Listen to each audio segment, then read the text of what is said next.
Sometimes, when help is needed most, the police arrive only to find silence and a mystery that refuses to be solved.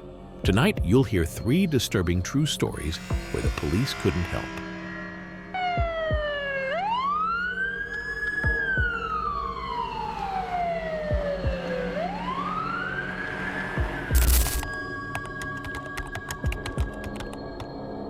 It started around 11 o'clock on a Saturday night. I was home alone, half watching a movie, when my dog started growling at the front window. At first, I thought it was just a raccoon, but when I pulled the curtain aside, I froze. There was a man standing perfectly still at the edge of my yard. He wasn't close, maybe 30 feet away, but the way he stood, facing directly toward my house, made my stomach twist. I flicked on the porch light, expecting him to turn away or shield his eyes. He didn't move. I shut the curtain immediately and grabbed my phone. The police dispatcher was polite but calm, like she'd heard it 1,000 times. "Is he on your property? Has he tried to approach you?" When I said no, she explained that they couldn't send anyone unless he trespassed.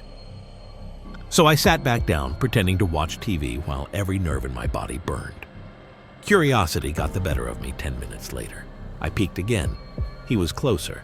Not much, but maybe 10 feet closer to the house. That's when I locked every window, double-checked the doors, and turned off the lights. Sitting in the dark, I could feel my heart beating in my throat. I wanted to call the police again, but what would I say? He's standing?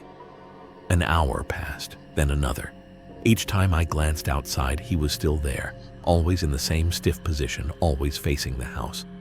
My phone showed no missed calls, no texts, like the whole world had gone silent except for him. Around 3 in the morning, exhaustion pulled at me. I must have dozed off on the couch because the next thing I knew, I was startled awake by the sound of my dog barking furiously. My first thought was the yard. I rushed to the window. He was gone. Relief flooded through me until I heard something faint. A sound so quiet, I almost convinced myself it wasn't real. From my bedroom window down the hall came the slow, deliberate whisper of someone speaking. Just one word. My name. The police eventually came in the morning after I insisted, but they found nothing. No footprints, no signs of forced entry. They told me it was probably a prank or a dream. But I know what I heard. And sometimes, when I wake up in the middle of the night, I swear I feel someone standing just beyond the glass, waiting for me to look.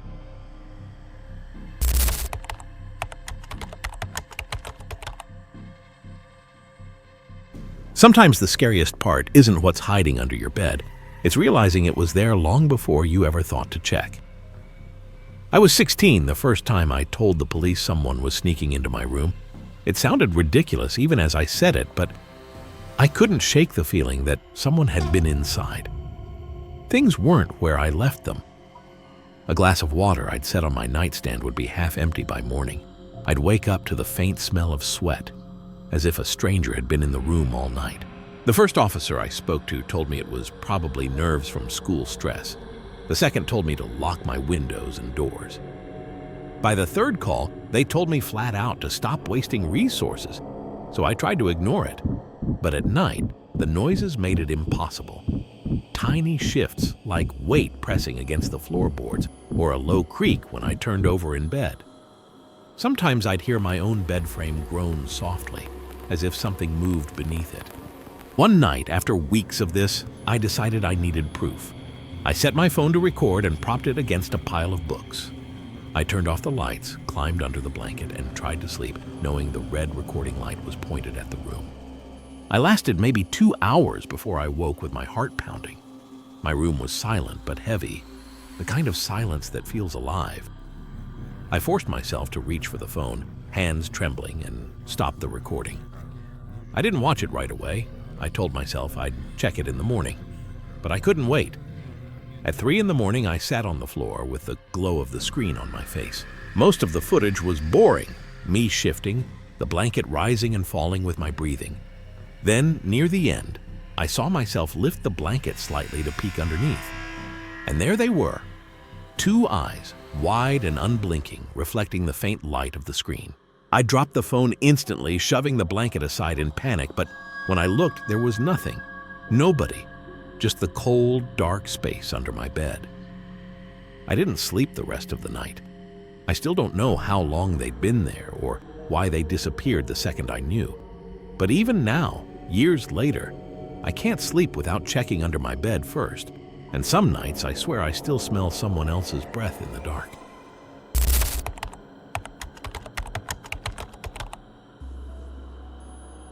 Sometimes the scariest part of living alone in a dorm isn't the silence. It's realizing you were never actually alone at all. I lived in a single dorm room my sophomore year. It wasn't big, just a bed, a desk, and a closet, with a low ceiling that made the place feel almost claustrophobic. At first, I loved the independence, but after a few weeks, little things started to feel off.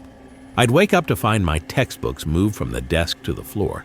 Snacks I swore I hadn't touched would vanish overnight. Once, I came back from class to find my blanket folded neatly at the foot of the bed, even though I'd left in a rush that morning. I reported it to campus security more than once. They brushed it off, telling me it was probably other students messing with me, or that I just wasn't keeping track of my stuff. One officer even laughed, saying, "You're not haunted, just forgetful." But the noises kept me up at night.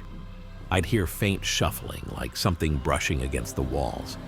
Sometimes it came from the closet, other times from directly above me, where I thought there shouldn't have been anything but ceiling panels and insulation. One night around 2 a.m., I woke up to a soft thud, not outside, not in the hallway, from above.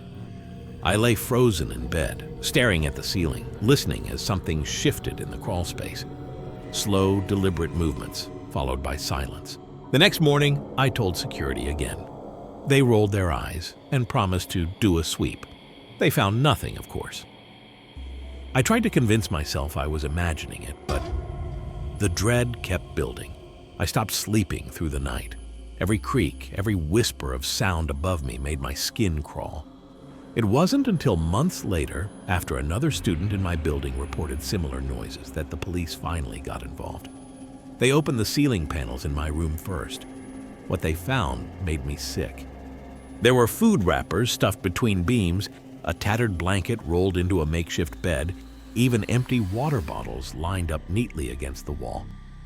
Someone had been living above me, watching me, slipping in and out while I was gone. They never caught the person. And sometimes, when I visit my old campus, I can't help but look up at the windows of that building and wonder if someone is still hiding there, waiting for another roommate who isn't supposed to exist.